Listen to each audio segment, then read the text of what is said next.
I will not let this republic be split in two. My negotiations will not fail. If they do, there aren't enough Jedi to protect the Republic. We're keepers of the peace, not soldiers. You know I don't like it when you do that. Sorry, Master. I forgot you don't like flying. Well, you've lost him. If you'll excuse me. I hate it when he does that. Anakin, don't do anything without first consulting either myself or the Council. You don't need guidance, Anakin. I see you becoming the greatest of all Jedi. The boy has exceptional skills. His abilities have made him arrogant. Excuse me. I'm in charge of security here, milady. They are using a bounty hunter named Jango Fett to create a clone army. Wait. We must stop them before they're ready. Your clones are very impressive. They'll do their job well. Blast, that's why I hate flying. This is a crisis. The Senate must vote the Chancellor emergency powers. As my first act, I will create a grand army of the Republic to counter the increasing threats of the Separatists. Hasn't been a full-scale war since the formation of the Republic. You must join me, Obi-Wan, and together we will destroy the Sith. The dark side clouds everything. In grave danger you are.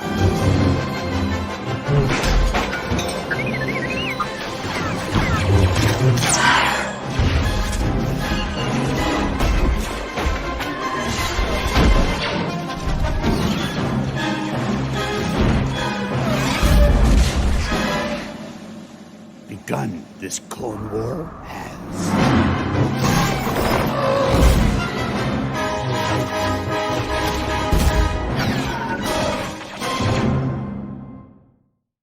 Hey everyone, Star Wars fans all around. Thank you for listening to Inside the Sequel, your hotspot for all Star Wars talk during the StarWarVember series we're doing here on Inside the Sequel. I'm your host, as always, Chris.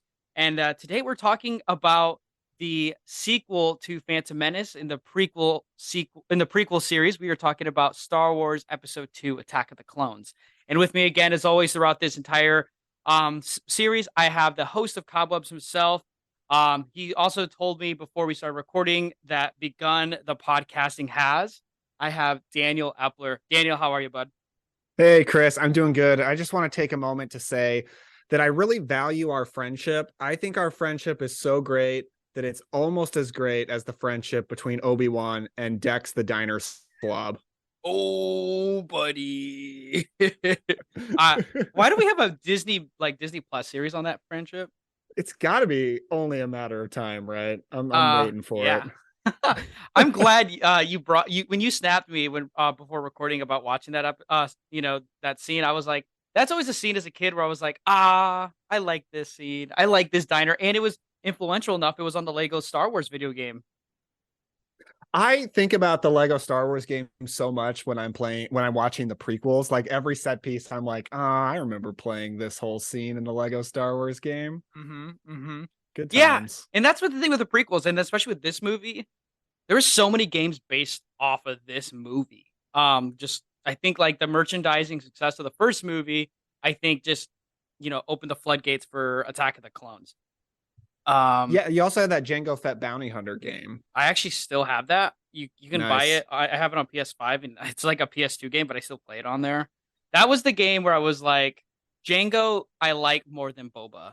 But we also never got like a Boba Fett game, granted. But for me, that was peak video games. Well, in the movies, Jango Fett has a lot more to do than Boba Fett until you get to the Disney Plus show. Good point. But hey, man, how have things been going? We're gonna be talking about Star Wars. Have you been watching any of like the subsequent stuff, like the mini stuff with it? Oh man, have I ever? Yeah, I've been going deep into Star Wars this month. I watched Tales of the Jedi, which is a little animated mini series that Disney Plus recently dropped. Loved that. I finally finished Obi-Wan, which I didn't actually watch the final 2 episodes back in the summer. I don't know, like it wasn't super grabbing me and the time didn't feel quite right. I kind of dropped off of it, but I finished that up this season and I don't love the Obi-Wan show, but the final episode is the best episode. So recommend finishing that for anybody that may have dropped off like me. But by far the star of the show, the best thing I've watched this month is Andor. Andor is incredible. It leaves all other Disney Plus Star Wars shows in the dust. It feels like some of the greatest Star Wars we've ever gotten. It's like it's goes so deep into the Star Wars universe and so deeply into the questions of what is it actually like to live under the Empire? What does it actually take to rebel against it? What does it take in your life to get you to do that? And what is it going to cost you? It's so deep into the rebellion and the Empire. I love it so much. The characters are so fascinating. It looks a million times better than any of the Star Wars Disney Plus shows because it's not all green screeny. There's a lot more practical stuff. It's the first of the Disney Plus Star Wars shows that looks like a movie. It looks as good as Rogue One. It doesn't look like The Mandalorian. Anybody who wasn't excited for Andor, I hear you. I wasn't either. It took me quite a few weeks to even check it out. I had no anticipation for it, but now that I'm in it, I'm all in. I'm all caught up on it and excited for the final episode that's about to air. That's awesome. Yeah, I don't know why I've been sitting back on the Andor, which was the series I was excited for. I like Diego Luna. I like Rogue One. So very excited to just binge it. I think that's probably why my innate nature with Disney Plus shows are just to wait for the series to release and then just binge the hell out of it. Yeah, and that's kind of what I did. I watched the first 5 episodes over a few days, and then I took a sick day one day, and I watched episodes 6 through 11. A real sick day. I didn't call in just to watch Andor, which was real, but yeah, I totally binged the show, and I'm kind of obsessed with it now. Oh, that's so good to hear. So, I'd love to hear your take on when we go through to hear some more about Tales of the Jedi because I've only watched one episode and I didn't go in and watch more of it, and I've watched clips. So I'd love to hear your point with it because I feel like Clone Wars. It's been 20 years since it first released. It's like it came out in 2002. I feel like it was such a pivotal point for the mythos of Star Wars and like not the expanded universe, but like the we talk about like a Star Wars story now with movies and these Disney Plus shows. I feel like Attack of the Clones was like that pivotal moment where they decided this is a long timeline of things we can stretch this out. Like in terms of other mediums, we can create video games, we can do TV shows that kind of branch off of the Attack of the Clones timeline. And I think that's what's really cool about Attack of the Clones. And when we talk about the prequels, I feel like a lot of people gravitate towards this movie to be like, we need more story during this timeline than anything between 3 and 4 or between 6 and or in 6 and 7, besides everything before episode 1, which, those are like for the really big nerds that really want that kind of stuff in Star Wars. And I think that's just an interesting thing to kind of dive into. I feel like this episode could be very jam-packed with like so many, like what's going on, because it's like such a crazy time. It's a literal war that's going on at the beginning of a war. And then right after that, between 2 and 3, there's just so much stuff going on. Yeah, I hear what you're saying, and it's probably because Attack of the Clones is one of the Star Wars movies that expands the universe the most. I think it's one of the most ambitious of the Star Wars movies. But on the same time, it doesn't feel like it tells a lot of story. And the story it does tell even feels a little bit rushed. So I think a lot of people watch Attack of the Clones maybe and are like, whoa, let's slow down a little bit. There's a lot here. Like, let's just kind of dig into this. And that's what like the Clone Wars TV show does for a lot of people. Oh, yeah. Do you remember the first time you watched Attack of the Clones? I'm going to ask you that every episode. Do you remember when you watched this one? Kind of. This is the only theatrical live action Star Wars movie that came out in my lifetime that I didn't see in a theater. My family didn't really like Phantom Menace. We all skipped Attack of the Clones. So I remember watching it at home, probably on DVD, probably a rental, and it not making really any impression on me whatsoever. I don't really remember anything about my reaction, just like, oh, okay. Which is in direct contrast to its sequel. For some reason, I got super hyped up for its sequel. But Attack of the Clones just kind of wrote off and never rewatched it until like around Last Jedi time when I started going back to the prequels and checking those out. We're very similar. I did not see this one in theaters either. I think it was a DVD rental. And and my grandma had it, and she had one of those cars where you would put a DVD in the the back seats, and you could watch movies. So we had a lot of car rides. It was between that and School of Rock and a couple other movies. I always Attack of the Clones was always on the queue to be played. Um, I think that's why I got the impression that I thought it was a longer movie. It's not that much even longer than Phantom Menace at all. Well, it was the longest Star Wars movie until Last Jedi beat it. What is that? Like 2 hours and 20 minutes? It's this movie is about let's see, it's 2 hours and 22 minutes, and then I believe Last Jedi is pretty much an even 2:30. But I will note also about not seeing this in theaters. Sam Raimi's Spider-Man came out May 3rd. Attack of the Clones came out May 16th. So I think that time was all about the Spider-Man for me. I was not paying attention to Star Wars. I mean, to be fair, yeah, probably.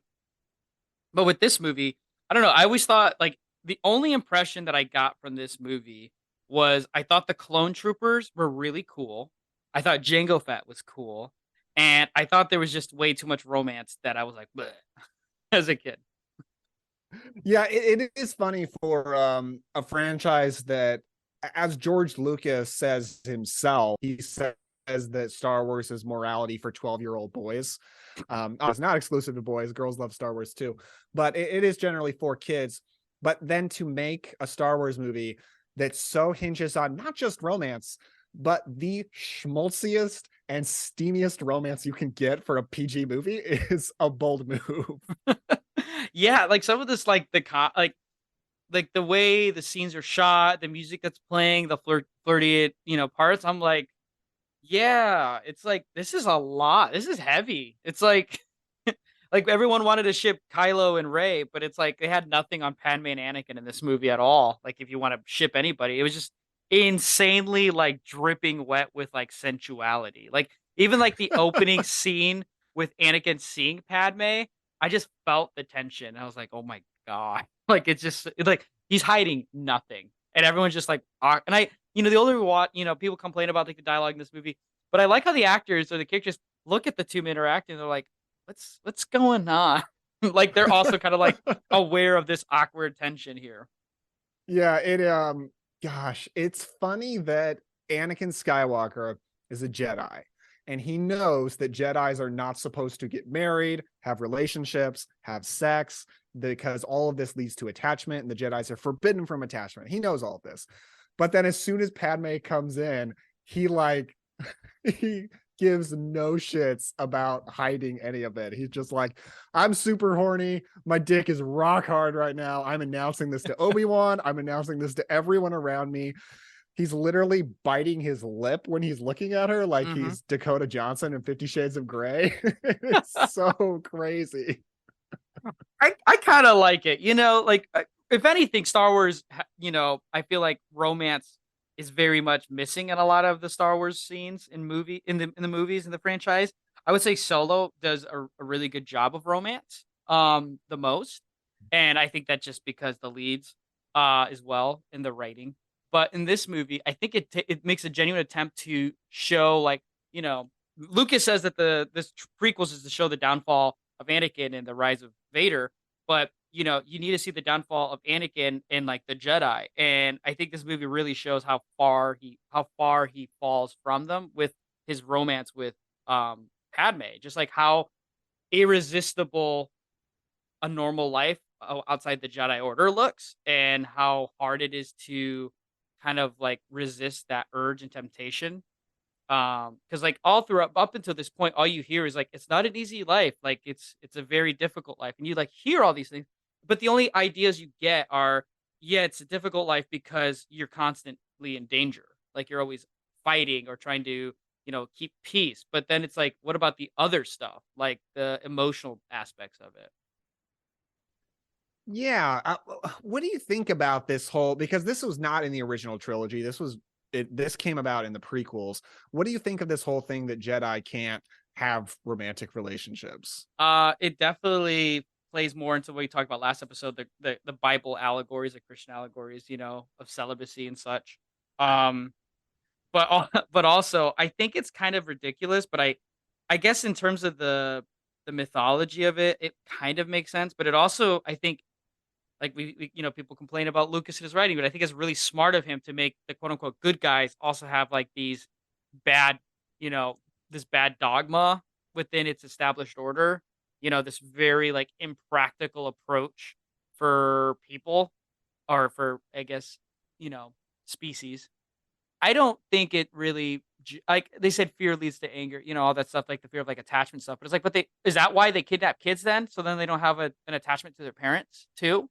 Like they're just these like solemnly bleak and emotionless type of mystical wizards with laser swords. Like, you know what I mean? If you trim it all down, but I don't know. Cause it's like, they talk about like emotions and like being mindful of them. So it's like, you want us to acknowledge these emotions and like push them out, or do like, you want us to just like push them out completely?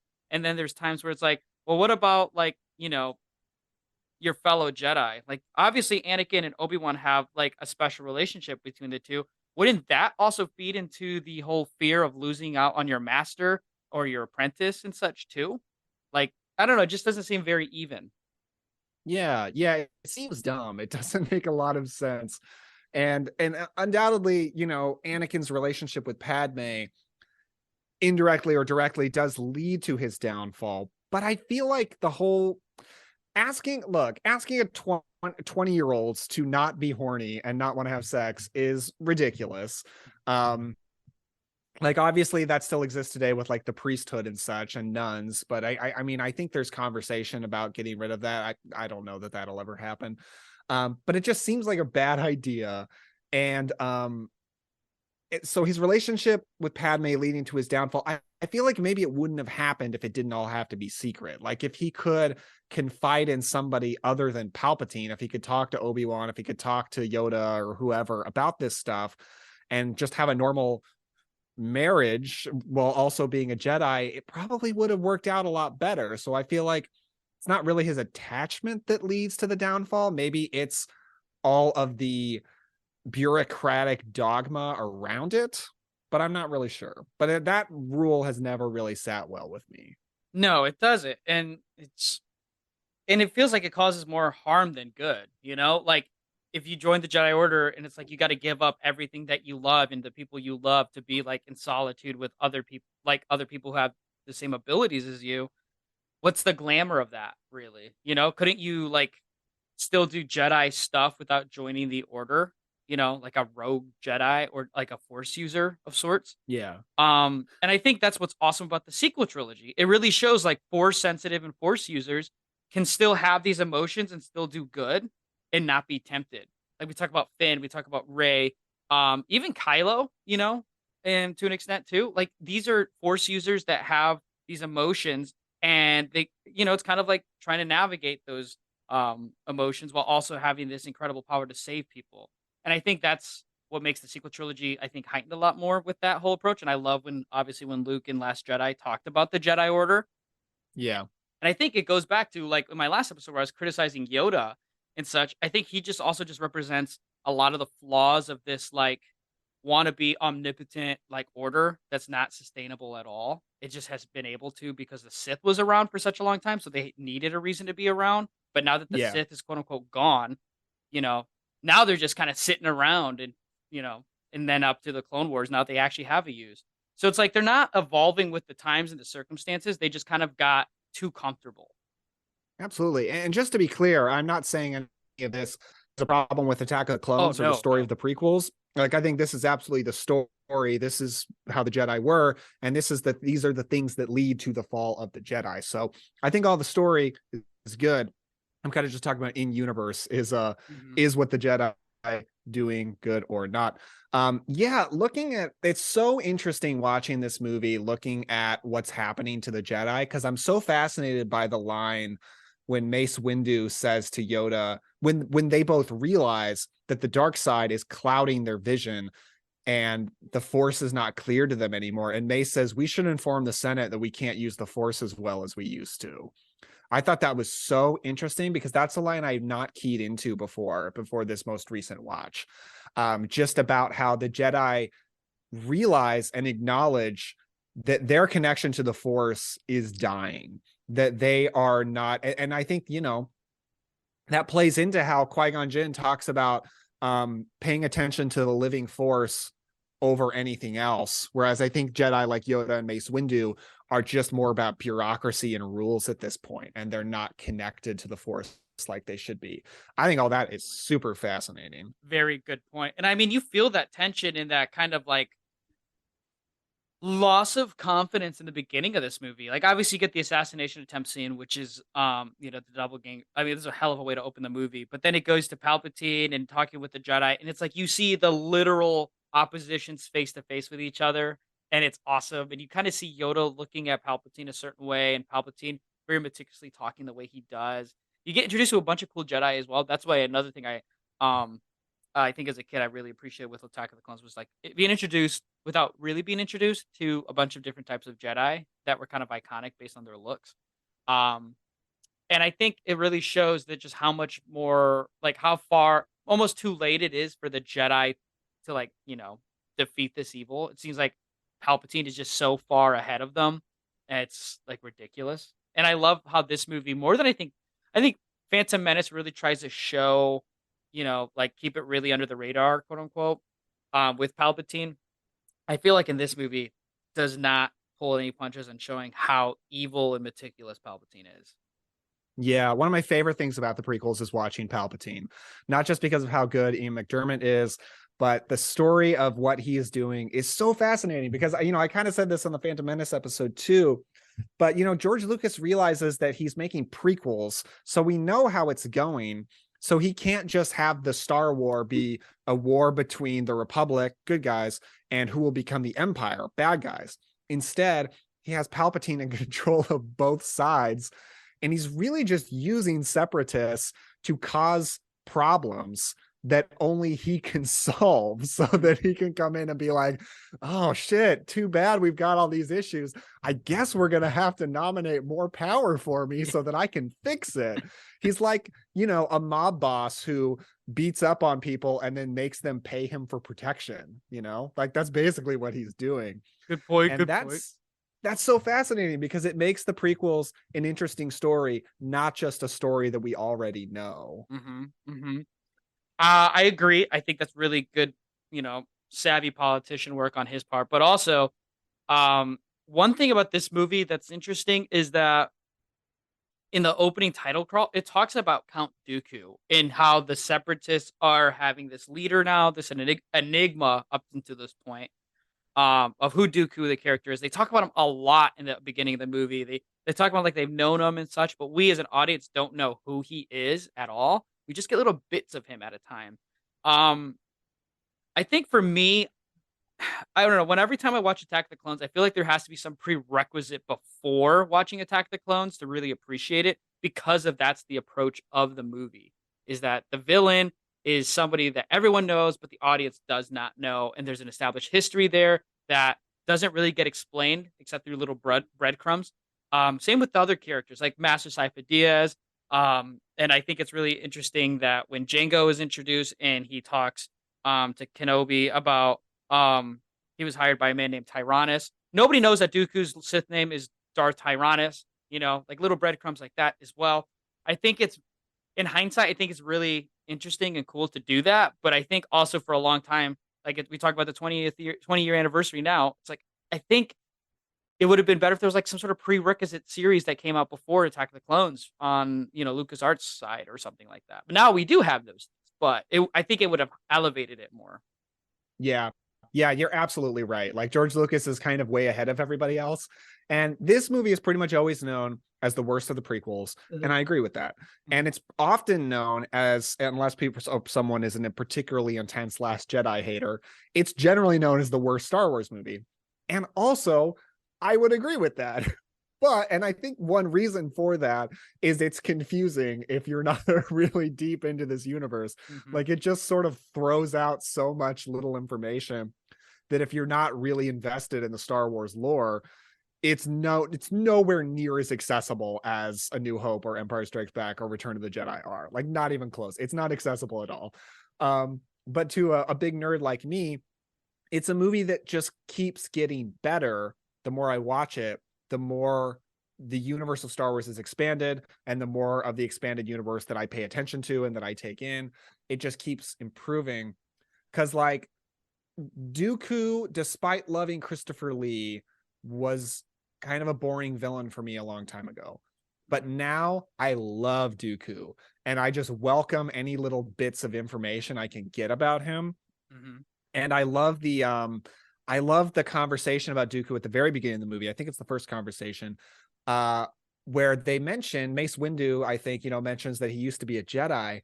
And I find it so interesting that they don't seem to have any beef with him, that he left the Jedi. Like, they don't seem to have any lower opinion of him. They're just like, oh yeah, he used to be a Jedi. He couldn't assassinate anybody. It's not in his character. And I thought, wow. He's a political idealist, not a murderer. Yeah. So they're just like, well, he left the Jedi, but he's still cool. Like, we still like him. I wouldn't have guessed that. I thought that was pretty interesting. So even though he's become a Sith Lord, people don't really know that, and they think he's just a guy who went on to future endeavors, and they're like, hey, that's cool. He works over here now. That's fine. Yeah, that's exactly my point I was gonna say, and it's very like, why can't I think of the word right now? It's hypocritical that the Jedi are like that towards Dooku, but with Anakin, heaven forbid he wants to marry someone, or he keeps his relationship in order, and they're just like just like the whole order is gonna crumble because of it. Is it because he's the chosen one? Maybe, but also it shows you very much the first half of this movie how we've already talked about it, but just like how unaware the Jedi are. Like Master Sifo-Dyas 10 years ago goes and creates the clone army. Because I read the Wikipedia and other sites that explain background for Star Wars about like how he was similar to a Qui-Gon and a Dooku who had also told the Jedi about a lingering danger with the Sith, and they never listened to him, and he was such in tune with the Force as well, and he decides that if he doesn't go and create a secret army now, then it'll be too late when the Sith does rise. He was a little too extreme with it. He's a little too soon, but he creates the clone army. But I think then also Dooku and I think Sidious like manipulate him into using Jango, I think, and then instilling the Order 66 into the clones for the Camino people. So it's funny that the Jedi had no idea that Master Sifo-Dyas had did it. Now, did he leave the Order when he went to go create the clones or not? I don't remember in the reading, but I know he had done that. But then I think it gets manipulated and tampered with by the Sith. And it's like the Jedi had no idea, even like the well-intention of that Jedi. And also this movie mentions Master Sifo-Dyas. We have no idea who he is as well. For a long time, I thought Master Sifo-Dyas was maybe like a nickname Qui-Gon had got. So for a long time growing up, I thought it was like, oh, Qui-Gon's this awesome guy. Even in death, he was looking out for the Jedi. Because there's no clarity on that. And only when I got older, I started to realize those are different Jedi. And that, there's just so much background info going on. That's so pivotal. Yeah. Yeah, they just casually mention this guy, Master Sifo-Dyas, and give no information about who he is, which is pretty funny. Yeah, the Jedi they're pretty dumb in this movie. And they're pretty dumb in the prequel trilogy, like they really are. But they kind of have to be, because we know how this has to go. They have to be the losers. That's also interesting to me. We haven't really talked about Mace Windu yet. We didn't really on the first episode. What do you think about Mace Windu? In this movie, I think he's interesting the way his relationship with Yoda is. He feels like more of a presence than a bully in the third movie. He feels very more optimistic in this. I also am just, when I watched Phantom Menace, I said it to Charlie. I was like, I just can't believe they got Samuel L. Jackson to do this. I think this is awesome. You know what I mean? Yeah. And just like, it's a treat to see him on screen. I like Mace Windu in the second movie because, again, more background information. I understand that him and Dooku had beef because he got selected to be in the Jedi Council over Dooku. And I know that he is a little bit more strong physically than with the Force, but he's also a very strong Force user. And I like how he's kind of like co-leader of the Jedi with Yoda, and you see that a lot of times. So yeah, because of this movie, they're always together with Obi-Wan, and I love that three-piece relationship that you also see in Revenge of the Sith as well, where they're talking. But in this movie, he feels more hopeful, more more hopeful and well-intentioned than maybe even Obi-Wan is. Obi-Wan's very, very much, critical and concerning of Anakin than he is in Revenge of the Sith. And we talked He's about overly critical. He doesn't understand. yeah, I kind of get it. And it's like he's like, who should I be worried about? I'm worried about him. You shouldn't be worried about him. I'd be more worried about her, like when they're going to leave. But Obi-Wan's also like, you do know he's the chosen one, right? He is going to be, bringing the balance. And then, Yoda's also like, he's young. And he's like, and then Obi-Wan's like, but he's arrogant, and it clouds him and stuff like that. And we're like, yeah, just tell your bosses that, your Padawan is just, a possible threat to your whole order. You know what I mean? There's no guidance for him either. Like when Yoda is like pondering the dreams of Anakin, he goes like telling Mace Windu like he's in real big like harm and he's really hurt right now. It's like, well, send somebody to go help him. Like if there's a Jedi in order, you're just gonna sit there and just like, oh man, he's really battling demons on another planet right now. Let's just see if he can get through it. Man, this is a dense movie, man. There's so much to dig into. I know. That's why this movie's so fascinating. There's a pivotal It really movie. is.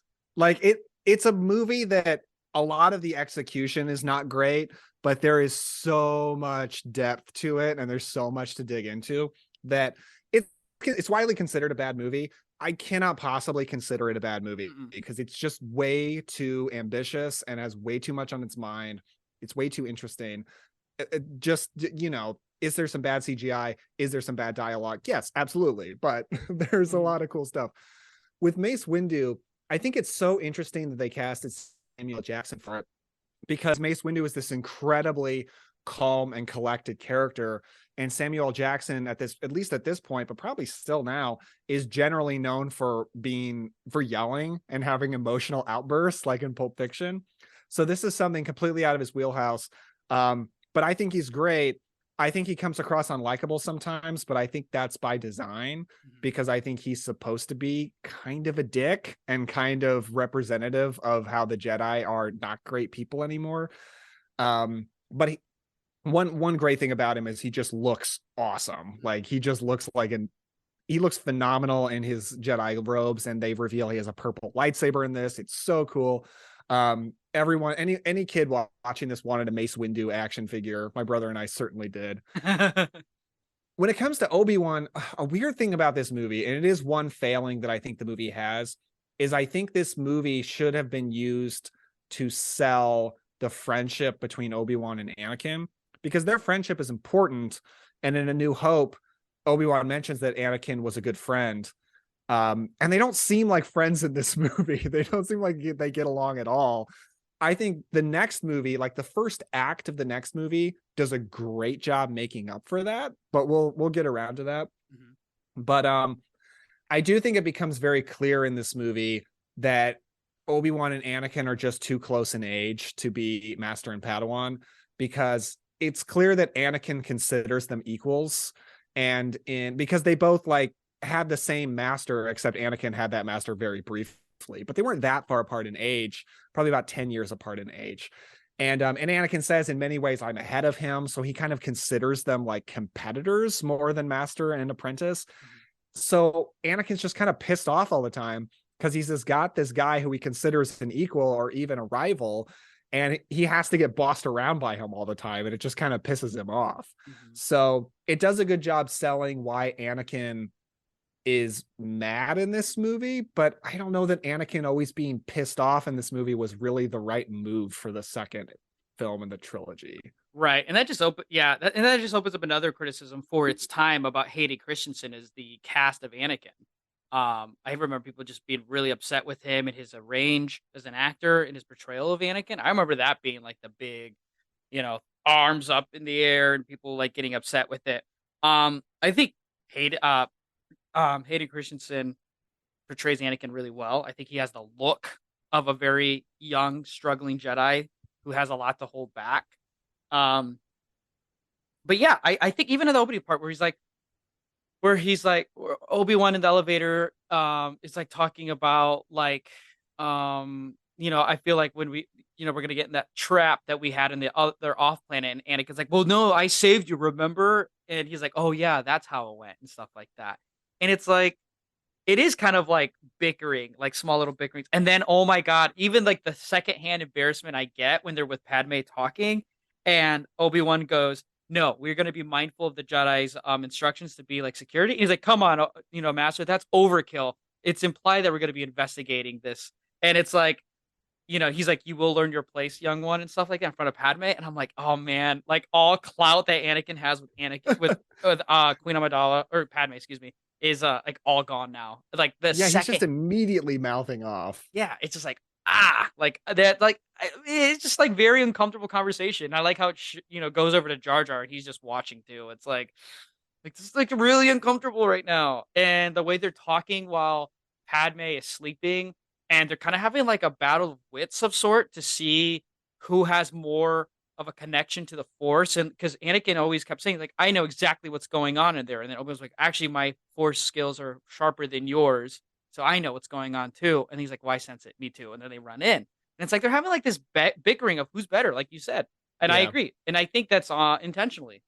And then when we watch Obi-Wan, the show, the flashbacks of them battling together, like fighting and dueling each other, kind of, I guess, elevates that competitiveness and that kind of like a strange relationship they had very early on. Because I think during the cutscene with Obi-Wan in the Kenobi show with Anakin, I think he still has the Padawan braid. I don't think he's in Episode 3 Anakin yet. I could be mistaken, but that's how I interpreted that flashback in Kenobi, among other things, for Attack of the Clones. It kind of makes more sense in that way. And again, like you said, I think 3 is kind of odd, where they're just buddies all of a sudden. But it's like, are they buddy because they survived not getting killed by Dooku? You know what I mean? Like, I don't know where where it grows, unless it's with time. I think when you took away the rank out of their relationship and the fact that Obi-Wan is Anakin's boss, I think once you took that away, it improved their relationship a lot, because now they can just be friends. And Obi-Wan doesn't have to boss him around anymore. So I think he probably likes Obi-Wan better when he's not his boss. Good point. It's like when your shift manager is younger than you and telling you to do the dishes or something, but you've been working there longer. It's almost like that. So I love Hayden Christensen. I don't think Anakin as a character completely works in this movie. And I don't blame Hayden Christensen for any of it, really, because I think he's handed a lot of bad dialogue. Mm-hmm. And I think he's often acting against nothing. If you watch behind the scenes stuff from this movie, it's all blue and green screen. Like, they're hardly ever on any kind of set. So that's a struggle, to act just with actors on a blue screen and just kind of have to imagine what's going on. Mm-hmm. I think George Lucas's direction to Hayden Christensen probably wasn't always great. But I think I really like Anakin in the second half of this movie. I don't so much in the first half, because for some reason they make the decision to make him more likable as the movie goes, where it seems like it would have made more sense to have him start in a really likable place and then get darker as the movie goes. But in the first half of the movie, he's really bratty immediately to Obi-Wan, and he's constantly mouthing off, like you said, but also it's almost like a date montage with Padme when they're on Naboo, and like they're always wearing these sexy outfits and they're all these beautiful locations and they're doing nothing but just chilling. And most of those scenes are not great. And his flirting is like weird and creepy a lot. I will say, I will defend 2 of those scenes though. One is the "I don't like sand" line. Mm-hmm. Everybody makes fun of this line. The line in context completely makes sense. He's just talking about how, like, I don't really like my desert planet because I'm on the most beautiful planet ever, and I like this place a lot better. And I'm like, that makes sense. Mm-hmm. And 2, I love the scene when they're sitting in the field and he's talking about how the galaxy should work and how he doesn't believe the system works and how everybody should just agree to do what's right. And she's like, well, people don't agree. And he's like, well, maybe somebody wise should make them. That is a great scene, a great look into his ideology and how it's going to lead to an eventual dictatorship. Mm-hmm, mm-hmm. Yeah, I like that scene a lot too, when he's talking about that. Also, you get great memes during these date montage scenes too. This is true. So people, people don't give credit where credit's due. Lucas was again working way ahead of everyone else. Prequel is the meme trilogy. Yeah. But I think also those scenes really elevate. I keep saying elevate. I think they show Padme's prowess as moving on from queen to now a senator. She's really tough in this movie. Like she's kind of badass. Even with like dialogue like warding off Anakin, but also kind of feels like she is under attack, like you said, like with like out of pocket comments, and she's kind of like, okay, but then she like, friend zones it by saying you'll still always be that little boy on Tatooine and stuff like that. I love like she, gives him that. She's very headstrong. I think she's trying to be like the mature one, but also understand where Anakin is coming from a lot of times. Also with being on Naboo, I love how it shows that Anakin is appreciative of the life he has. Cause like up until the point before Naboo, it kind of seems like he's saying all these things like, I'm ready for the trials and all this stuff.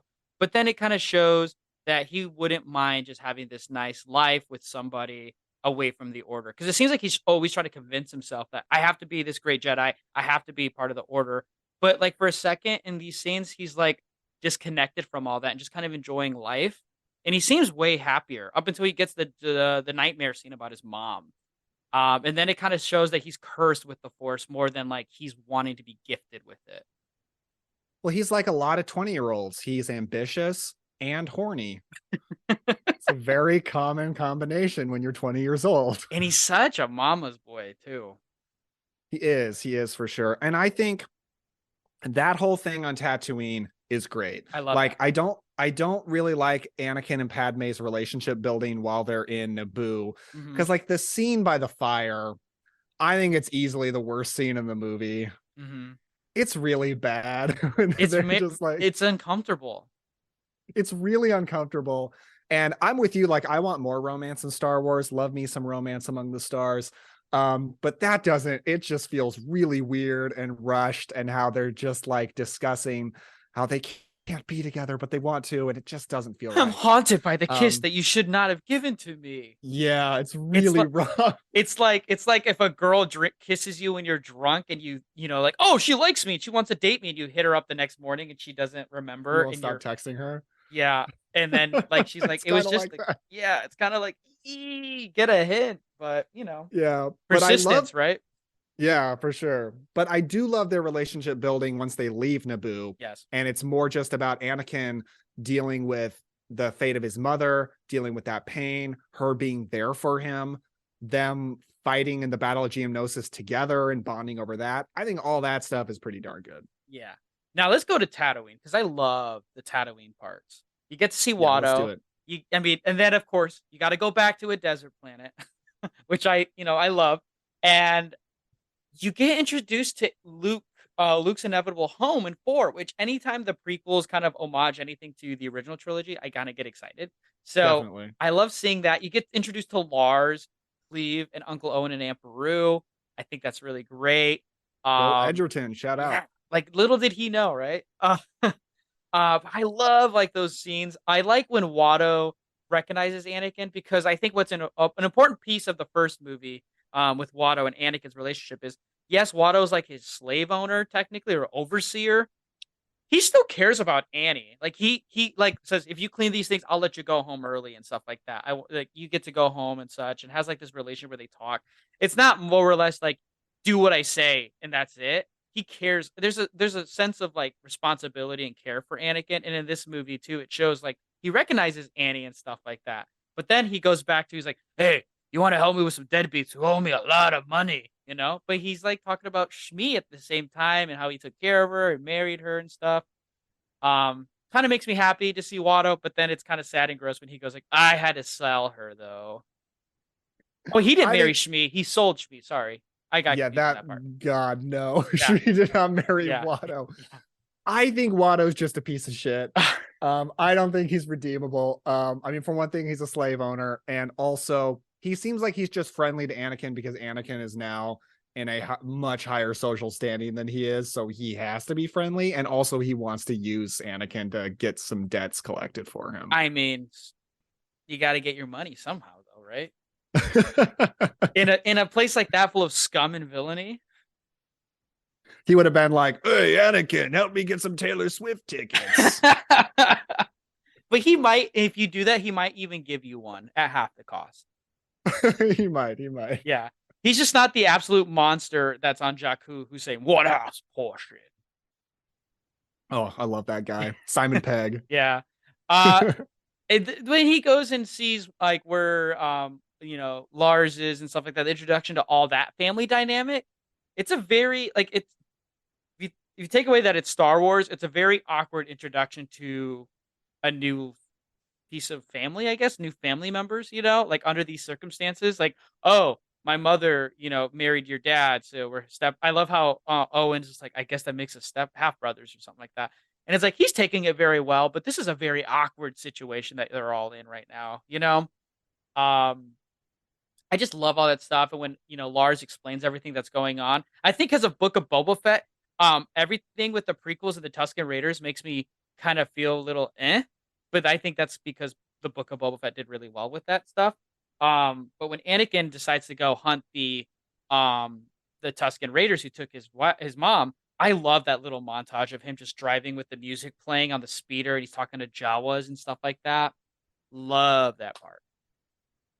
Yeah, I think maybe Book of Boba Fett has improved Attack of the Clones more than any of the other movies because one, it's deepened the Tusken Raiders and it shows the Tusken Raiders civilization and what they're actually like and how they function. And obviously these Tusken Raiders in Attack of the Clones are a particularly evil tribe. They do horrible things to Shmi. And clearly the Tusken Raiders that Boba Fett interacted with were a very different tribe. Right. But also a lot of people complained about seeing little kid Boba Fett in this movie. We're like, I don't want to see Boba Fett as a little kid, blah, blah, blah. But that's all been deepened by Book of Boba Fett and him being Jango Fett's clone son, and him having to watch his father die on the battlefield. That's all become very meaningful now. Yes. So that's why, Star Wars, it's crazy how I feel like it's a franchise that just kind of makes everything work eventually. It eventually smooths everything out. Yeah. And I love the little parts where, Star Wars with the cutaway scenes, right? Like it's Google Slides or whatever. I like how it transitions between Obi-Wan and Anakin's adventure constantly because it seems like they're both battling, but in very different ways. Like it seems like Anakin's battle is constantly very emotional, and then Obi-Wan's are always very physical, but also kind of like him realizing this order that he's been with is very much in the dark, and also at the same time, he's up against a lot by himself. Like his back's pushed against the wall when he's fighting Jango, obviously. And then when he goes to Geonosis and he's overhearing the political conversations with the Separatists, I really enjoy that stuff with Obi-Wan. I think Obi-Wan's journey is very interesting, but I think it's also because the villains are super cool. Like I think Jango and his battle of like words with Obi-Wan in the investigation interrogation is really great. I also think it's really cool. The actual battle with Jango, and then when he's on Geonosis, just talking to Dooku. Oh my God, that scene is awesome. Yeah, I love Obi-Wan in this movie. Love Ewan McGregor. Love his whole storyline, his investigation thing. I think it might have been something that lost people when they first saw this movie because I think it can be confusing if you're not really paying attention. But I like that whole investigation. I think Ewan McGregor is so charming. Like where Hayden Christensen has a lot of struggle with being charming in this. Yeah. Ewan McGregor is super charming and likable. And I think his fight with Jango Fett, I think that's probably my favorite action scene in the movie. It's a really, really cool scene. It's a really cool fight between a guy with a lightsaber and a guy on a jetpack with a blaster. I think it was also probably really satisfying to people, especially back in 2002, because we never really got to see Boba Fett do that much. And we get to see a basically Boba Fett character, his father in a very similar suit, do some cool Boba Fett action, Mandalorian action. And I imagine that felt particularly special in a world without the Mandalorian and the Book of Boba Fett. And we get Tamara Morrison as the clones and as Jango Fett. And I love him in these movies, love him as Boba Fett in the future TV shows. He's just become such a precious part of Star Wars to me. Yeah, he's very much up there, like with he's like the actor himself is very much like, for me, like the Darth Maul character in Star Wars, where he's very much iconic, like that voice, his look, you know what I mean? Because he plays different characters. Yeah, he's the badass bad guy, whereas Count Dooku, love Count Dooku, he's basically, what if Count Dracula was a Sith Lord? And they even went so far with it as to cast Christopher Lee. So you got your Dracula bad guy, and then you got your badass action bad guy. Excuse me. Every time I watch Attack of the Clones and it's the Camino scenes, my mind always goes to Lego Star Wars and the Camino segment of that game, because I think it's That's my every favorite scene in this movie for me. But I think it's my favorite segment of the video game of Lego Star Wars. I love that Camino part because there's so much Easter eggs and stuff like that. And I just think about the hallways of Obi-Wan just walking there and chasing Boba Fett around, and Boba Fett just running with his head bobbing around like a Lego character. But yeah, well, it is every scene for me. My biggest Lego Star Wars moment in this movie is Anakin and Padme on the droid building part of Geonosis. That all I think about is Lego Star Wars segment. So chaotic. Even in the movie itself, it's very chaotic. There's some good action scenes in this movie. That's all I'm saying. I will say, in terms of style of this movie, though, since we're talking about action, it definitely has a stark contrast to Phantom Menace's action. It's way more CGI. Yeah. Basically, like you said, it's all green screen. It's very digitalized. It's a little bit clearer, but it doesn't look practical in a lot of segments. Yeah, I give this movie a lot of credit for being very stylized and very experimental, because movies were not being made like this in 2002, making everything green screen. I think for the time, the effects are amazing, and the CGI is a massive leap from the CGI in the Phantom Menace. But Phantom Menace ultimately visually holds up better because it uses way more practical stuff, and the practical stuff is just going to hold up better than the CGI in 2002 is, or even CGI today. So I do think Phantom Menace is a better looking movie, but I give George Lucas a lot of credit for really trying some new things with this one. One thing about this movie that I noticed when I was watching it was the use of night and day segments. There's a lot of daytime stuff, and it feels very safe a lot of times when the sun is out, or when it's there's not a lot of danger going on. But every time there's night scenes, you think about the chase on Coruscant, you think about Jango versus Kenobi, you think about Anakin and the Tusken Raiders, even that stuff is very dark. And even with we'll talk about it in a little bit, but the Dooku versus Obi-Wan and Anakin, they cut the lights out during that scene too. And it seems when there's a lot of absence of light or the sun, it seems there's always some sort of danger scene going on at that time. Even when Anakin, after he comes back from the Tusken Raider slaughter, and he's talking to Padme, it's a little bit of a dark room in a basement that he's in, talking about evil stuff, and you hear the Sith anthem playing while he's talking. I really like that part in this movie. I think Phantom Menace really didn't have that. It's a very bright movie. A lot of it's in the daytime most of the time, except when the bad guys, with Maul and Sidious, are talking, when it's really just dark. But in this movie, I felt it almost felt intentional, because a lot of segments, it cuts from night to day, and a lot of the times that in the nighttime there was things like danger going on. Yeah, the prequel trilogy does a really good job of building in darkness, because Phantom Menace does feel like a very light, happy-go-lucky popcorn movie. It has some intense stuff, it has some sad stuff, but it does feel very light. And then this movie, a little bit darker, like you said, and then Revenge of the Sith, full on bleak. So he did a really good job, not just making this a fully dark trilogy or not dark enough. Yeah, really good balance. Also, when we were talking about things I liked in the prequels that kind of homage the original trilogy, the part with Zam, and she's in a bar in Coruscant, and Obi-Wan and Anakin are looking for her, and you get that guy asking if he wants to buy what is he? Did he say dead sticks or something like that? And he says, "You want to go reevaluate your life?" And I'm like, "Oh yeah, that's old Ben in the cantina right there." I love that little part. Also, really maybe cool. My favorite moment of comedy in the movie. Really good. Also, for me, I think it's a really cool delivery where Anakin just goes, "Jedi business, go back to your drinks." And I'm like, "Ooh." And it's a great meme. Yeah. Okay, so the Tusken Raider stuff.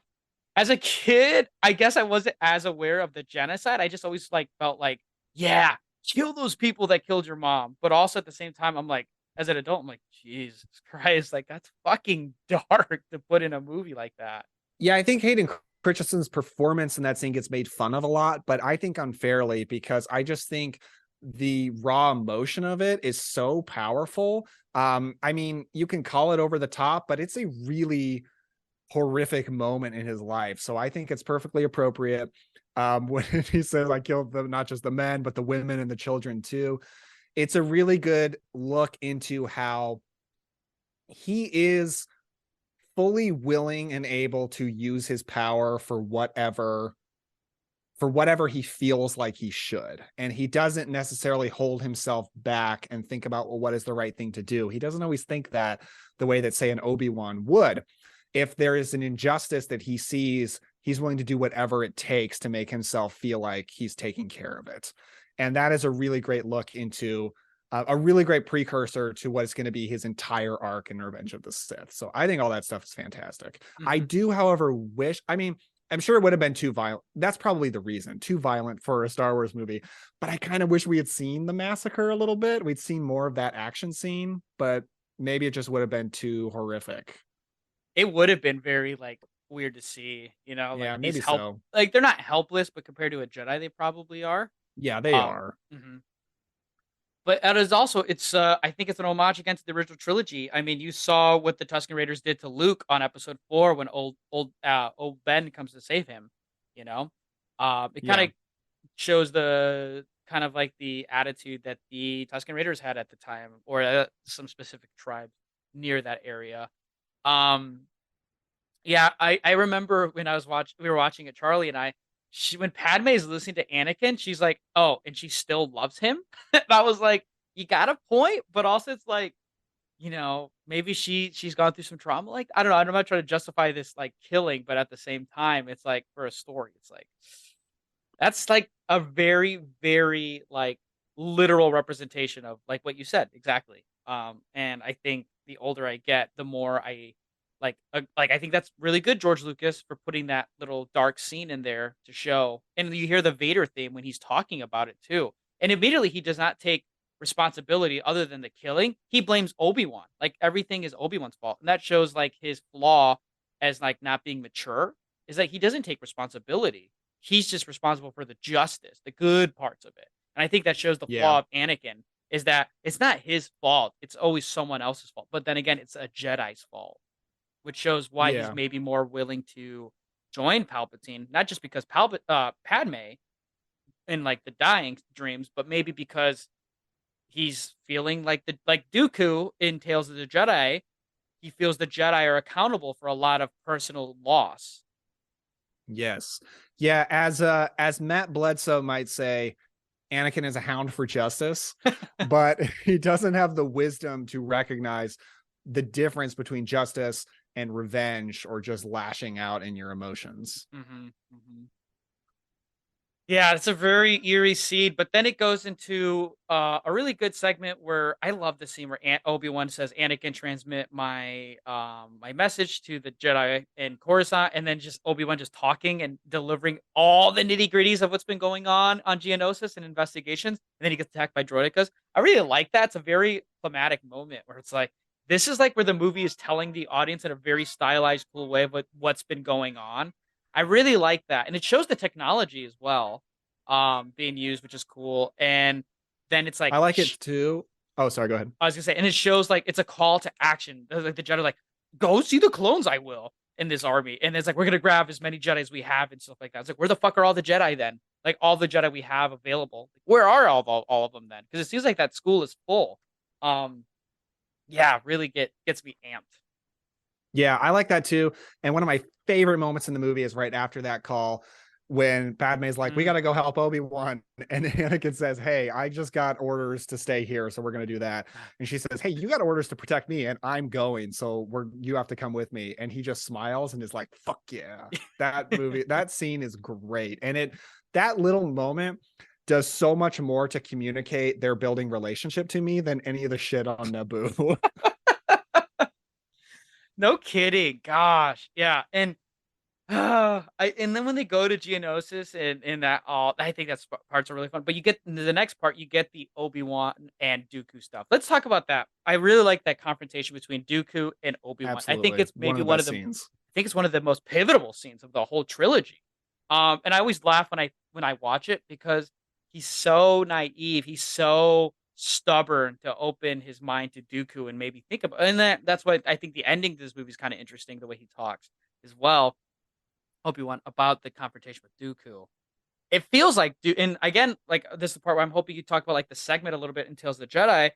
It feels like it's Dooku kind of reaching out and saying, "Hey, man, there's something going on. This is like me as a Jedi, like a former Jedi talking, instead of like this Sith Lord." Yeah.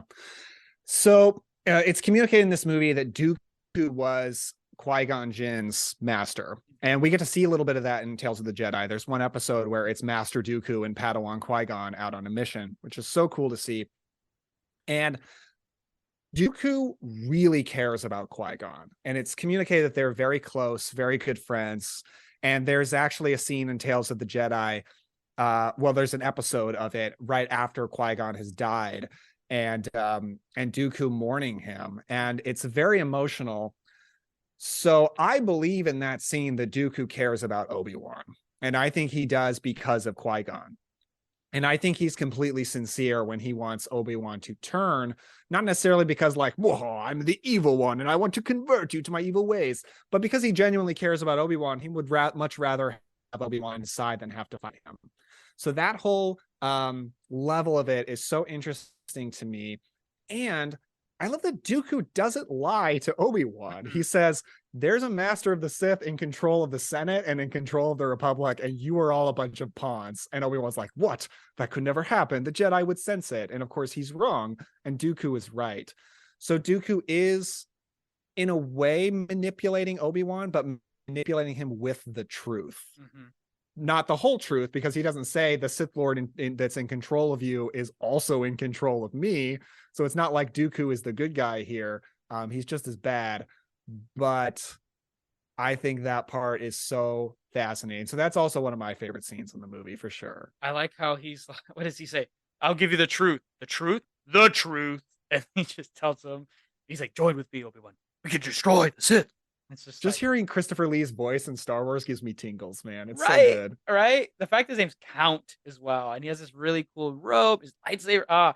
He's just like peak badassness of the prequels. He's Darth Dracula, basically. They even gave him the Count title. So good. I also like how they couldn't figure out who had deleted the archive files when it's been implied that Dooku was very interested in Jedi history and archives. It's like, yes, duh. We see it in Tales of the Jedi. We see him delete the archive. Mm-hmm. Perhaps the records are incomplete. Another great meme. The fact that the Jedi Master and Jedi Knight, Obi-Wan and Yoda, couldn't figure out why Kamino wasn't showing up, but a little youngling could explain it to them. I like when Yoda straight up roasts Obi-Wan for all the younglings. He's like, ooh, lost a planet, have you? It's like if you stop speaking in riddles, things would get solved a lot faster. I think in rewatching these prequel movies, I have such a disdain for Yoda now, which sucks because I used to love Yoda, but there's such a disdain. I'm growing with him. I kind of hear you because, I mean, it fits with the story because he has to be such a massive failure that he straight up exiles himself to where we find him in Empire. But I love Yoda in Empire Strikes Back so much. I think he's one of the greatest supporting characters in all of cinema. Mm-hmm. And I wish that in the prequels, he had a little bit of that goofiness, that sass to him that I love so much. But he doesn't have it in the prequel trilogy. He's mostly just serious. So I find him a little bit boring. Mm-hmm. And again, I think it works for the story because clearly he just got to be a weirdo living alone on Dagobah for all that time. But I think it would have been better for entertainment value of the audience if he was a little bit more of a weirdo in these movies. Yeah. Very good point. Also, he says, go and see this clone army on Kamino. And it's like, how do you know where Kamino is? It's not on any archive map. And I don't think Obi-Wan directly showed you how to get there. He just pointed it should be somewhere here. You know what I mean? Hey, he's a boss who doesn't want to give step-by-step instructions. He's like, I'm going to give you an endpoint. You need to figure out how you get there. Good point. Also, I love, we were talking about Dooku. Dooku is like a master of gaslighting, and I love it. It's just, I wish Qui-Gon would hear. He would show you, he would tell you the same things I'm telling you and stuff like that. It's like, oh my God, dude, like chill out. That's true. Yeah. He's invoking the supposed opinions of a dead person that can't be known. Mm-hmm. Mm-hmm. I love the little round circle the Separatists have with Count Dooku, and Dooku's just giving them like a board meeting pitch about give us your money to support this Separatist movement from the Republic. And this whole movie is all about like, oh my God, are they gonna go to fighting? We don't have an army. What if they have an army? You know, and it's like all about politics and all about leaving in basically a civil war, right? And the Separatists are all these like really rich aliens, and they're just like still not 100% sure about giving money to Dooku and Palpatine, except a few that like, and then when they do donate, then Dooku's kind of like, good, yes, much appreciated. And then it's like everyone's like, okay, yeah, maybe we will donate a little bit of money and stuff like that. I think that's a really funny scene to just see them like talk about business more than like taking over the galaxy. Yeah, it kind of reminds me of how a big part of Andor is how do we get money to fund a rebellion? And that's something you never thought about when you watch the original trilogy, but it's a big point of conflict in Andor, which I think is so interesting. Right, and it kind of shows just like how minuscule Viceroy Gunry was in the first movie. Like he's only one company of the Trade Federation. There's like 8 other guys who are doing battle droids, and it sounds like they get super battle droids now too. And it just makes their army so much bigger. It kind of just shows the level of like how big this separatist movement is. For a long time, I always thought it was just the first movie, and then because they're back again, Newt Gunry is such. I thought they're all under the same thing, but it's like no, they're separate companies. It's like if Google and Microsoft and like I don't know what Tesla. They were like, you know what, we're dipping out. We're making our own country, and like you're gonna fight against the U.S. or whatever. It kind of felt like that when I was watching this movie. Like a bunch of rich aliens, and I think the introduction of super battle droids and stuff really shows like in like so many different types of things that the Separatists have before the clones show up in Geonosis. I think is really cool. I think it really shows like the technology moving forward in an already futuristic world. I think that's really fun. Elon Musk does sound like the name of a weird alien asshole in Star Wars. He kind of does. Would he be the type that says, no need to report that unless there is something to report? Probably. Yeah, he seems like he would bow down to Dooku. So the Geonosis thing, I think is really cool. They're like termites, which is kind of interesting, and they're like in a Colosseum, like a la like the Roman Colosseums, which I think is really interesting. Yeah. So, a year right after Gladiator, right, or was it 2 years after Gladiator had came out? So 2 years. So they're probably writing off the high of that because that movie is so successful. I never thought about that. That's an interesting point because that movie won Best Picture, so it had a huge impact. Mm-hmm. Back then, Best Picture winners had big impacts. They don't anymore. Nobody remembers Best Picture winners anymore. What won last year? I don't even remember. Nomadland, I think. It must have been a streamed movie, I think. A movie everybody is still talking about. It's been 24 years since Gladiator. We still reference it. But yeah, I love like the Geonosis is such a cool part. And the frustrating thing about Attack of the Clones is that I love the third act so much, but you have to get through the first 2 acts to get there. But once you get to Geonosis, like anything with Geonosis, like Obi-Wan just getting there and stuff like that, anything from there on, it's great. It's really good stuff. It's a lot of like because this whole movie is all about a mystery. It's a whodunit. It's kind of in a way like that, trying to figure out the mystery of the assassin is what it starts off as. And then they stumble upon an even bigger conspiracy because they're wondering about the vote, about the separatists. It gets all answered all at once. And it's really cool. And you get like so many set pieces. You get the Colosseum battle between the 3, Padme, Anakin, and Obi-Wan versus those 3 aliens, which I think is really fun. I like how they're just all watching them like kick the shit out of these animals, like these alien animals, and not doing anything. And then you get the Jedi aspect of it, which I think is amazing. Like, I think my jaws dropped when I saw that. I always, I think about lightsaber battles. I think of Geonosis, and it shows how vulnerable Jedi are too, like to non-humans. I love that stuff. I think it's so good. Oh yeah, man. Like Attack of the Clones is great for having a lot of new Star Wars settings. The whole prequel trilogy is great for that. Introducing a lot of different places. Like I love that we get to see down on the streets of Coruscant. We don't get to see that very much. We get that in the beginning of the movie.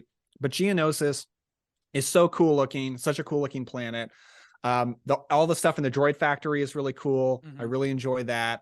And yeah, once we get to the Battle of Geonosis, I mean, I think it would be easy for us to forget today what a huge deal it must have been to Star Wars fans in 2002 to see all of these Jedi bust out their lightsabers and fight in a big army. Like, holy shit, we never seen anything like that. We still in live action haven't seen anything to that level. I mean, there's a lot of that kind of stuff in like the new Star Wars books, like the Old Republic, or it's not exactly the Old Republic, but it's something like that. But we don't see like tons of Jedi all together fighting together very much. And the Battle of Geonosis is probably the best you're going to get for that. It is very, very cool. I one part that makes me sad, though, I must admit, makes me sad when Jango gets decapitated, because I can't help it, man. I like Jango and I don't really want to see him die. I know, but it's a very much homage to how Boba dies, or got eaten up in episode 6. His jetpack gets broken and he falls into the pit. Same thing with Jango. He gets his jetpack destroyed by like that bull thing. I don't know what you call that. I can't believe I don't know what the name of that alien is. But it ruins his jetpack, so he can't fly away, which I think is very pivotal. But I think it shows the stark difference between Obi-Wan and Mace Windu, because Obi-Wan struggled with Mace, or Obi-Wan struggled with Jango, but Jango just could not keep up with Mace Windu at all. Yeah, I mean, Mace Windu is it's clear he is one of the most powerful Jedi, because Anakin says like Obi-Wan is so powerful, he's almost as powerful as Master Windu or something like that. So you're absolutely right about that. Also, when he pulls out his lightsaber and like puts it right on Dooku and they start talking again, this party's over. I love the parts, like, again, movies and shows and stuff that comes out after makes those two's interaction even more like badass, because of like, the rivalry that they had in a way. Yeah. Oh, there's a Tales of the Jedi scene where they're off on a mission together, Dooku and Windu. Oh, okay. I just really know cool. that they were together like in a speaking moment. I don't know that they were in a mission, so that's cool to know. But any interactions that they had before Attack of the Clones that I see in extended stuff, I already think there's a history there. Because Mace Windu seems very much like, I want to fight you, I want to defeat you already, I'm done with this. Like, there's some personal vendetta, it feels like, just like the way he approaches Dooku. And Dooku just seems very much like, I had the better of you and stuff like that. Or, I'm better than you, but you have to put this facade up. Maybe it's because of the bitterness about the Jedi position, the Jedi Council position, possibly. I'm not sure. But again, I love seeing Dooku with all the separatists, and then there's Jango like by his side. And when Jango does die, it's very quick and anticlimactic. It's sad it happened so soon in their battle. Could you imagine after the clones show up, which amazing scene, and Jango's still alive? That'd be so badass. And you get that heartbreaking scene where you see Boba find his helmet after. Yeah, it's sad. Although it kind of gets, I don't know. What are your thoughts with C-3PO with the head swapping segment during all of that? I could take it or leave it. It's a little goofy, but it doesn't bother me either. I mean, C-3PO being a goofball around, pretty normal for Star Wars, so and it's fine. You get introduced to R2-D2's jetpack in the Geonosis droid factory too. Oh, that's true. Very important to Lego Star Wars. Very much. This movie was the blueprint for it. I also love the part where Dooku kind of barters with the Jedi and says, like, what does he say? Master Windu, your effort was gallant. And he's like, telling him to surrender or they'll be killed. And he says, I'm sorry, old friend. And it's like, oh, I feel like Dooku would actually let them go. I don't know. I know Dooku's this bad guy, but I don't feel like he would do bad things like that. I don't know why. It's like I'm always conflicted with Dooku. Because I feel like he would turn on Sidious until episode 3, which I have some problems with. I feel like before all that, I feel like he's very impressionable to turning against Sidious and just doing what he wants to do, I guess. Yeah, I don't know that Dooku is as evil as a lot of other Sith. Like, I don't think, he's definitely not as evil as Palpatine. I don't even think he's as evil as Anakin eventually becomes, as Vader.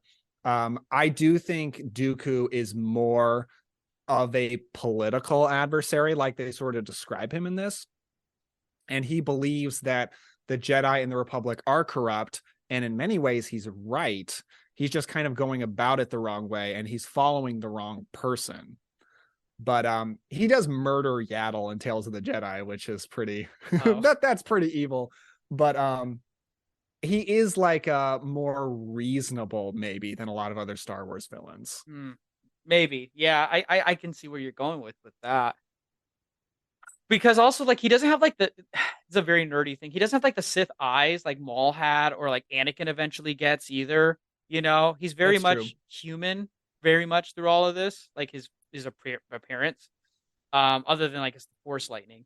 But when Yoda shows up with the clones and they just bulldoze through that arena, and then they go on to the even larger battle of Geonosis, man, it's just like dialed to 1,000 for me. It's just like gunships destroying everything. The clones, I think they look awesome in this movie. The ships look cool. I love seeing the villains kind of scattered, like, how did they amass an army so quickly? Our communications are down and stuff like that. And then it's like the Jedi leading the clones. Oh my God. Like, I don't know. Lucas just nailed the whole Battle of Geonosis. It's just like the parts where it's the clones fighting the droids and on the gunships. Oh my God. It's just so cool. You see all this new machinery that, honestly, when I watch this movie, I think, oh, how's that stuff going to get converted to like AT-ATs and ATSTs with the Empire, you know? And I think that's why it's really fun, but also guilty to like enjoy the clones, because it's like, oh, this is just this is pre-Empire right now. You know what I mean? Yeah. I would probably say that the third act of Attack of the Clones in the whole Star Wars Skywalker saga, at least, is probably the least emotionally meaningful and resonant. Yeah. But it's packed with a lot of cool looking shit. And that does go a long way. Yeah, that's the stuff that sold the video games, sold the figures and everything like that for me. The movie's literally called Attack of the Clones, but you have to wait until the very end of the movie to see them attacking things. That's true. But we eventually definitely do get an Attack of the Clones. You can't call it false advertising. That's very true. I also love the part where the gunship gets destroyed, and then Mace Windu goes, "Pilot, land on an emergency part," and he's like, "Get me the fuck out of this ship."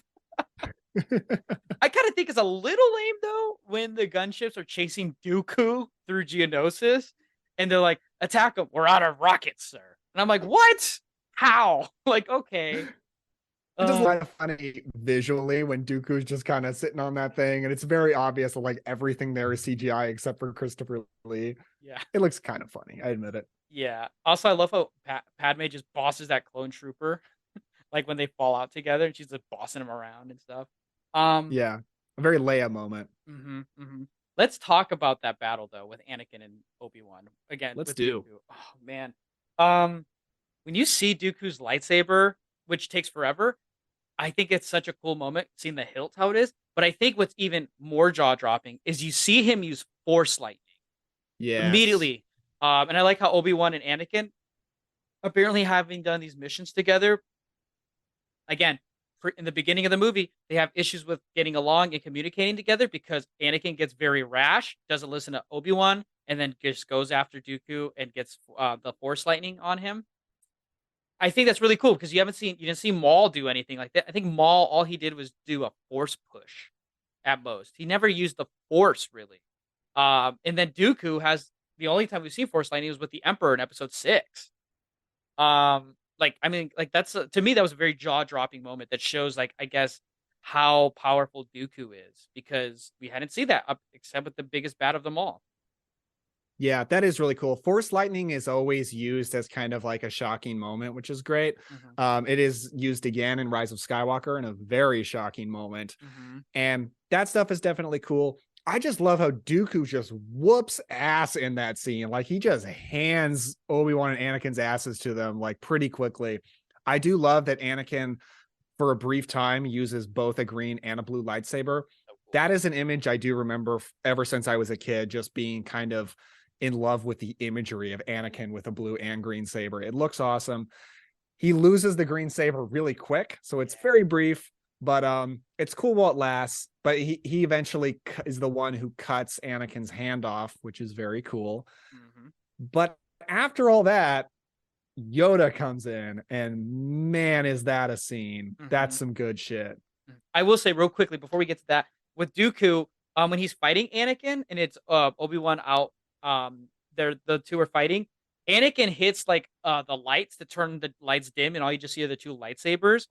It's a throwback to Empire Strikes Back when it's Good Luke, point. Luke and Vader in the kryptonite chamber, not kryptonite, the whoops, the carbon freezing chamber, and when they're fighting like that, it's very much the same scene, and it is very similar. And I love that. And as a kid, I always thought that was really cool because I felt like for a minute I'm watching Empire, and I was like, oh, I'm having a good time. Great point. I didn't even think about that. And then when Yoda comes, I love how he's just walking very slow. I think it's just kind of like show because all we've seen him is walking slow or on like a little hover thing. Yeah. I don't know. When I saw Yoda pull out fight the lightning off and just like close it, I was like, how is that like how can you do that? That's so cool. And it's a battle of like the Force. I think to me that's like homage to their relationship where Dooku was always strong with the Force because he was trained by Yoda. Again, another moment where Dooku loved his Padawan Qui-Gon, but does he love his master who trained him in Yoda? You know, because Yoda is just a direct adversary to him in terms of political ideology. And I wonder if like there's a battle of like emotion along with the wits being the Force being used before they even get into aggressive negotiations with a lightsaber. Yeah, I don't think so. There doesn't seem to be any positive feelings between Dooku and Yoda. Probably like Dooku just saw Yoda as this old dude, and that's probably about it. Yeah. But I love their fight. I love when they're throwing stuff at each other with the Force, and Dooku is like, "It is clear this contest of our knowledge of the Force cannot be solved." And when they get out the lightsabers, I can only imagine. Like I have heard from people who saw this movie opening night that crowds just lost their shit when Yoda brings out a lightsaber because I'm sure everyone was always speculating like, did this tiny little Muppet guy ever use a lightsaber? And when he busts that out, he's flipping around with it. I heard people just went crazy, and just thinking about that makes me happy. Yeah, it is like that's when you get the whole like. Well, I know it's from Empire Strikes Back where he says size matters not. But like you always saw with like prequel merchandise, Yoda with his lightsaber, and it always says like size matters not. And it's like, yeah, he had the small little green lightsaber. So, yeah. But yeah, when he's jumping around and he's going like the whole time, it's kind of fun, but it's freaking chaotic. It's like a blur. Like even watching it now, I was like, oh my god, my head's like moving all over the screen. I'm like, geez, like I'm frustrated just watching. I imagine fighting that little shit. It's like, oh my god. The patience that Sith Lord had, jeez. Do you think we'll ever see Grogu fight like that? I wanted to. I just wanted to see him when it showed Yoda's lightsaber. I was like, oh, please just grab it for a second, please. He'd probably like just open it and then just like fly back, you know. But yeah, I think Yoda does get the best of Dooku because Dooku just kind of pieces out. He's like, all right, I'm gonna just like drop this on them and I'm gonna leave because either he's like out of time or he's like realizing I might not be able to beat him right now. Yeah. Very cowardly, but very smart at the same time. And when he does leave, no one can stop him. And you get that one brief moment where the clones are trying to like shoot him down and they just can't. He's just minding his own business when he's flying out. Like Dooku really just doesn't give like two fucks. Like he's very much like, these are all like little roadblocks, but like not enough to piss me off. You know what I mean? He's very cool and collected. He is, yeah. And it's cool that Lucas went such a dramatically different direction with Palpatine's new apprentice, and that we start off with Ninja Demon Man, and then we go to Elder Statesman Dracula. Mm-hmm. So it's cool that he tried two totally different things with this trilogy. Mm-hmm. I like how Yoda just kind of sighs when he sees Obi-Wan and Anakin together, and he's just like, man, look at these two. They just couldn't even not keep up with just one Sith. You know what I mean?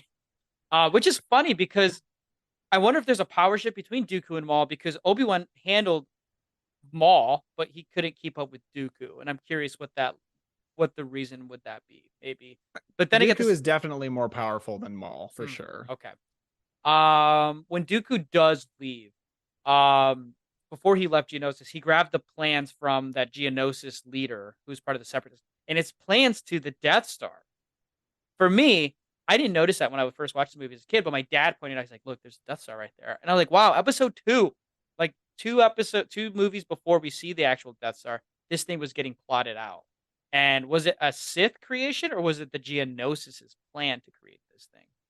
I didn't notice that either. That's really cool. But like I mentioned to you on our Rogue One episode, the book Catalyst, which is about oh gosh, I'm struck Krennic and what is Mads Mikkelsen's name?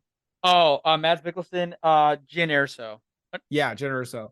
No, that's his daughter, Oh, Galen Erso. Galen Erso. That's it. So that book is about Krennic and Galen. It starts out during the Clone Wars, and that's when Galen gets recruited to start working on this Death Star plan. So it starts out as a Republic project, interestingly enough. Scary. So like that a goes Manhattan. along with that. Is that like a Manhattan project in Star Wars? Yeah, kind of.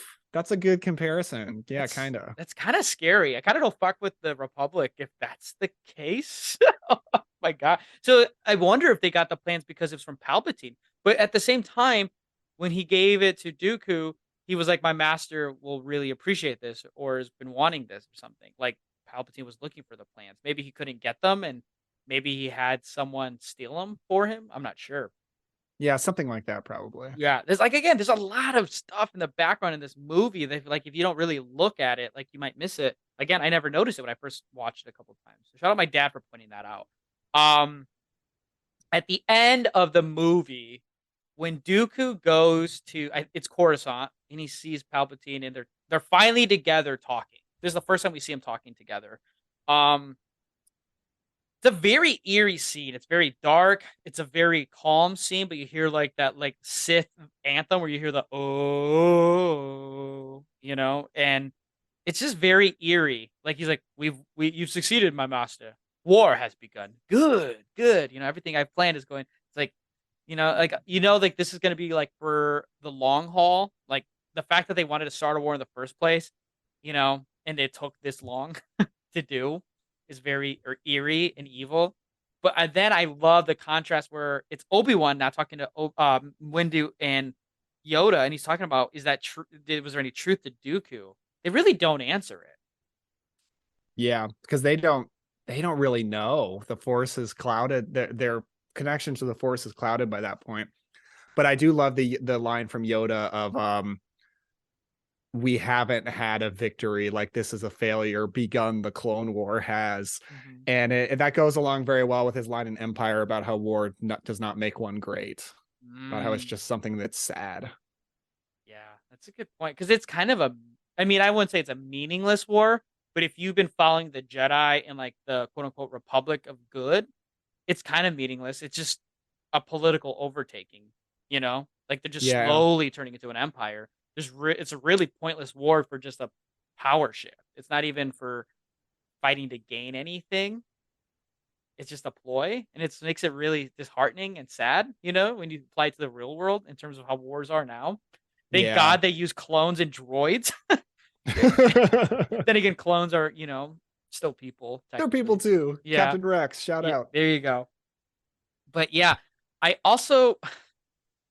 what was it? I think it's so eerie when you see the clones and you see Senator Bail Organa and Palpatine and the Emporium of them from the Chancellor's wing, I guess, watching the clones all line up and get shipped off for deployment and stuff. It's I used to think that was really cool, but you hear the Empire March when it's playing, and it's like this movie's not subtle about anything. It's just true. It's just like, yeah, like it's too far gone now. You also hear the Empire theme play after Anakin has his outburst about the Tuscans. It just kind of crumbles to the floor and the Empire theme is playing. That's really good too. Yeah, really good music in these prequel movies. Really good stuff. Speaking of the music, hot take, probably my hottest take on this episode. My favorite new piece of music that George Lucas wrote for the prequels is Across the Stars, the love theme from this movie. I think it is so beautiful. Oh, is that the song that plays at the end when they're getting married together? Yeah, and it plays several times. It's like da da da da da da da da. It's so beautiful. That is nice. The ending when they get married, it's like a scene where it's like if you blink, you might miss it, but it's still like it's cool that it ends that way. Like he's still kind of like it started off with a meeting, reuniting, and then trying to get together, and then at the end they very much do get together. And you think he gets freaky with that robot arm or what? Probably. Yeah, I by the way, I believe that they did have sex in this movie. After they have their like fireside talk, the next morning he's like out meditating and she comes out and she's like, "Oh, I heard you having a nightmare last night." My headcanon is they definitely did sleep together that night. But yeah, when they get married, it does feel rushed. You're like, okay, so we've established you guys are in love with each other. Fine. You're already getting married. Okay, you're not just going to have like an illicit affair because technically you're not supposed to be together anyway. Maybe it would have been better if we reveal at the beginning of 3 that they had gotten married in between. I don't know. Maybe it doesn't matter, but it does always feel a little bit rushed for me. Yeah, that's a good point. They're not very subtle about it. We'll talk about it next episode with 3 and their relationship. But yeah, it does feel weird that it's like I said, I think you just blink and you might miss it. And also you might miss the robot arm thing. But again, that's, Luke ends up getting a robot arm too. So that's kind of fun to see. Like father, like son. Yeah, it pays off Return of the Jedi when Luke chops off his arm and sees that it's robotic. Yep. But yeah, other than that, I think for a long time watching this movie, I was always very critical and very much a little bit more like groany about it. But on this most recent rewatch, and I think with a lot of the extra supplemental stuff that's come out for Star Wars, it makes me enjoy this movie more. It's kind of fun watching as a mystery and delving into like an even bigger conspiracy type of movie. If like you think like All the President's Men or something like that. Because it's political and it has to do with like alternative agendas, controversy and stuff like that within the political realm. But also it works well as an engaging like action movie because there's really great action, like you said, at parts. I think the music is just really good. It makes even the scenes that are kind of dreary a little bit more digestible. I definitely appreciated this watch a lot more than I had before. Yeah, it is still my least favorite Star Wars movie because there's a lot of execution problems, but it has a lot of good ideas, a good story. It's got some good action. It's got some characters I really like. I think there's just no way I can call this a bad movie. I just can't. I think all Star Wars is good. This is good Star Wars. Yeah, I agree. And it's like, it's called Attack of the Clones. They didn't have an army. And I think it's weird that a republic doesn't have an army. Like the whole thing about that movie, I kept thinking it's like, trying to, pass legislation to get an army or get money for an army or something of that sort. And it's like, so like if you had opposition, what was it dealt with? Was it just like negotiations with a lightsaber, like Anakin's constantly joking about in this movie? Because it's kind of like they just had a lot of peace. It was just very peaceful. Maybe that's what makes it hard to believe living in the world today. No kidding, right? But yeah, I think it just really works well that way.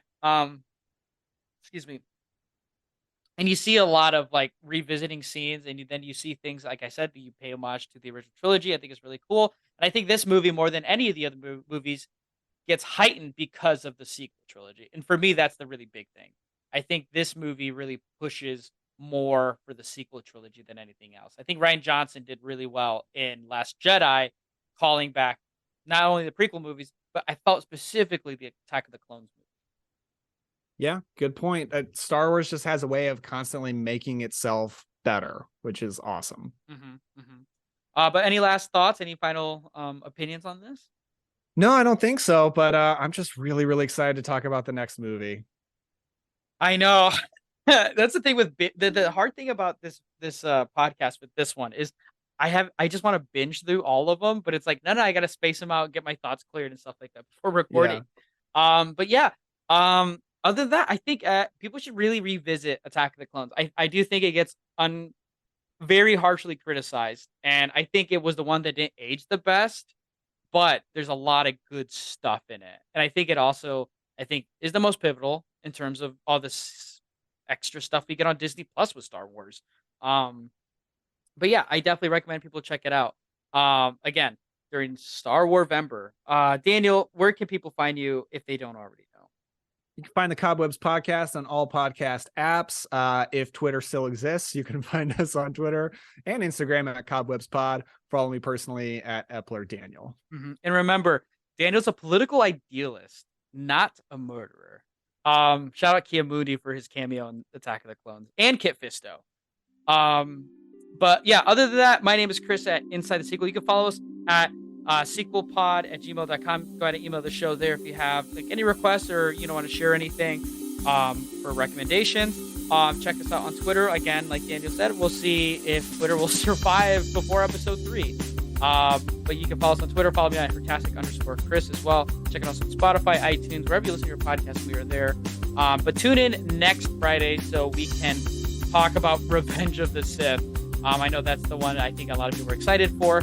If you did check out last episode where we talked about Phantom Menace, that's available now out as well. But other than that, just remember, begun the Clone War has. If you are watching Star Wars during November, do you really care about cinema? Other than that, may the Force be with you.